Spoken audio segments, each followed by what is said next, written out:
राज्यामध्ये कर्जमाफीची कार्यवाही सुरू. महाराष्ट्रासह हरियाणा, पंजाब, झारखंडमध्ये कर्जमाफी धरला जोर. अर्थसंकल्पीय भाषणात पीएम किसान योजनेची चर्चा का नाही? निर्मला सीतारामन यांची माहिती. सदावारा शेतकरी नेत्यांना सुरक्षा रक्षकांनी अडवलं. राहुल गांधींनी भेटण्यास केली मनाई. खेडला संरक्षित साठ्यातील युरिया, डीएपी खते केली खुली. जमिनींसाठीही मिळणार आता आधार कार्ड. येणार भूधारक योजना. पीक नुकसान भरपाई प्रचलित पद्धतीने देणार. मुख्यमंत्री एकनाथ शिंदे यांची ग्वाही. केंद्रीय अर्थसंकल्पात कृषी क्षेत्रासाठी मोठी घोषणा. दुष्काळाचाही परिणाम होणार नाही.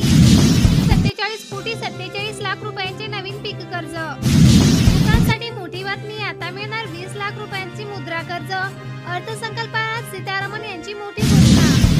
कृषी संशोधनासाठी निधी दुप्पट करण्याची मागणी. कर्जमाफी अनुदानासोबतच ठोस उपायांवरही भर देण्याची मागणी.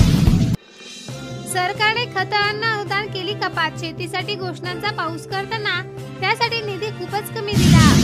किसानची कॉपी. नमो शेतकरी सन्मान पासून हजारो शेतकरी वंचित. लाखो रुपये अडकले. युती सरकारच्या शेतकऱ्यांच्या घोषणा फसव्या. विजय वडेट्टीवार यांची टीका. वर्षात विमा कंपन्यांची 9,000 कोटींची कमाई. मनोज जरांगे पाटील यांच्या विरोधात अटक वॉरंटी जारी. संभाजीनगर जिल्हा बँकेने घेतला व्याजमाफीचा ठराव. पर्यंत मोफत वीज. पीएम सूर्यघर योजनेला बजेटमध्ये बूस्ट. बहिणीसाठी आधार कार्ड लिंक. बँक खाते नंबर द्या. झाले शेतकऱ्यांच्या खात्यावर थकीत चुकारे. 12 दिवसानंतर पोर्टलमधील बिघाड दुरुस्ती.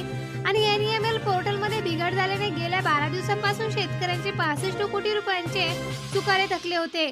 परिणामी शेतकऱ्यांना खरीप हंगामामध्ये अडचणीत आला आणि अखेर मंगळवारी एनईएमएल पोर्टलमधील बिघाड दूर झाल्याने शेतकऱ्यांच्या बँक खात्यावर 65 कोटी रुपये चुकारे जमा करण्यात आली. मध्ये 9 शेतकरी आत्महत्याग्रस्त. कुटुंबाला प्रत्येकी 1 लाखांची मदत. 40,000चा आणि दाखवला 20,000 हेक्टरचा. जिल्ह्यातील शेती सिंचनाला अनुशेष 40,000 हेक्टर असताना आणि प्रत्यक्षात तो 20,000 हेक्टर दाखवला. सिंचनाचा मोठा अभाव असताना त्या दृष्टीने राजकीय आणि प्रशासकीय पातळीवर कोणत्याच हालचाली होत नसल्याने येथील प्रश्न मागच्या अनेक वर्षांपासून वळते आहेत. पैठणमध्ये कांद्याला मिळाला 3,000 रुपयांचा भाव. येथील कृषी उत्पन्न बाजार समितीच्या वतीने मोकळा कांदा खरेदीला सोमवारपासून सुरुवात झाली. अतिवृष्टीने शेतशिवार रखडले. शेतकऱ्यांच्या डोळ्यामध्ये पाणी मावेनात. आतापर्यंतच्या अख्ख्या खरीपात 19 जुलै ते 22 जुलै या दरम्यान पावसाने धुवाधार बॅटिंग केली. यामुळे जिल्ह्यातील महसुलाच्या 48 मंडळांपैकी बहुतांश मंडळामध्ये अतिवृष्टी झाल्याने शेतशिवार खरडून गेले. अतिवृष्टीचा 8 पैकी 6 तालुक्यात 10,925 हेक्टरवरील पिकांना फटका बसल्याने शेतकऱ्यांच्या डोळ्यात पाणी आले आहे. किसानांच्या घोषणांमध्ये किसान सन्मानचा विसर. निवडणुकीच्या पार्श्वभूमीवर महायुती सरकारने सुरू केलेली लाडकी बहीण व लाडका भाऊ या योजना जाहीर केल्या. या योजनेमुळे महिलांना आणि युवकांना विशिष्ट रक्कम दर महिन्याला राज्य सरकारकडून मिळणार आहे.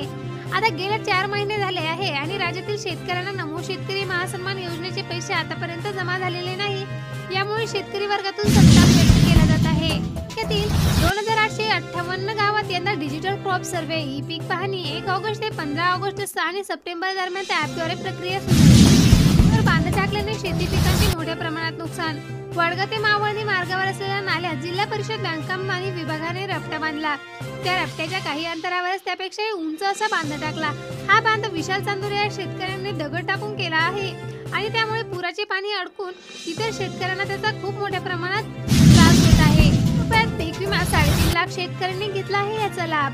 प्रधानमंत्री पीक विमा योजनेअंतर्गत राज्य शासनाच्या वतीने ₹1 खरीप हंगामातील पिके संरक्षित केली जात आहेत. या योजनेअंतर्गत 23 जुलैपर्यंत 3,46,748 शेतकऱ्यांनी आपली पिके विमा कंपनीकडे संरक्षित केली आहेत. शेतकऱ्यांना पीक विमा नुकसान भरपाई द्या. जिल्हाधिकाऱ्यांनी काढलेल्या अधिसूचनेनुसार न्यू इंडिया इन्शुरन्स कंपनीने प्रधानमंत्री पीक विमा खरीप आणि 2023 ची नुकसान भरपाई आजपर्यंत दिली नाही. स्वातंत्र्य दिनापूर्वी पीक विमा देण्याचे आदेश आहेत अशी मागणी मराठवाड्यातील शेतकरी प्रतिनिधी यांनी केली. वारंवार आवाहन करून अधिकारी वैतागले. 24,000वर शेतकऱ्यांची केवायसी बाकी. मागील गेल्या वर्षामध्ये नोव्हेंबर आणि डिसेंबरमध्ये झालेला अवकाळी पाऊस व दुष्काळामुळे होरपळलेला शेतकरी दिलासा देण्यासाठी शासनाने मदतीची घोषणा केली. अवकाळीमुळे नुकसान झालेल्या शेतकऱ्यांच्या मदतीला शासन आदेश यावर्षी 31 जानेवारी रोजी काढण्यात आला. तसेच दुष्काळी मदतीचा आदेश 29 फेब्रुवारी रोजी सुद्धा काढण्यात आला आहे. रिमझिम पावसामुळे पिकांवर मावासह तुडतुडे फुलकिडे पडण्याची शक्यता. शेतकऱ्यांना उघडे पीक मिळताच करावी लागणार औषधांची फवारणी. टेंभुर्णी, देवेगव्हाण, गाडेगव्हाण, तपोवन, अकोला, देव, बुरखेड आदी इत्यादी भागामध्ये रविवारी दमदार पावसाने हजेरी लावली. त्यामुळे खरीप पिके चांगलीच तरारली आणि रविवारानंतर रिमझिम पावसाने सुरुवात झाली. त्यामुळे पिकांना जीवनदान तर मिळाले आणि मावासह तुडतुडे फुलकिडे पडण्याची दाट शक्यता कृषी विभागाकडून वर्तवली जात आहे.